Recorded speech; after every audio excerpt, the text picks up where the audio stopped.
Мен номер 4-ші Хромтау орта мектебінің 9-шы сынып оқушысы Жайлханова Аида. Өлең менің шолпаным, айым күнім бағыты бойынша 21 өлеңін жатқа білемін. Тіл ұлттың жаны.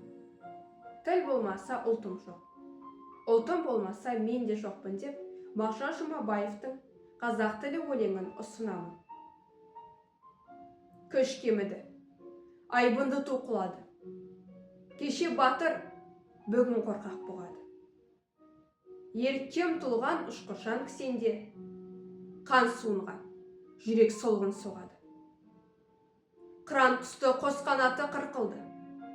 Күнде күшті күркіреген ел тынды. Асқар Алтай алтын ана есте жоқ. Батыр хандар, асқан жандар ұмытылды. Ерлік, елдік, бірлік, қайрат, бақ арды. Жау сағдыр, жойды бәріне барды. Алтын күннен бағасыз бір белгі боп, нұрлы жұлдыз, бабам тілі, сен қалдың. Жарық күрмей жатсам ұзақ кең тілім.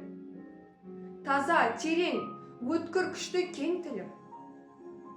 Тарап кеткен балаларыңды бауырына, ақ қолыңмен тарталарсың сен тілім.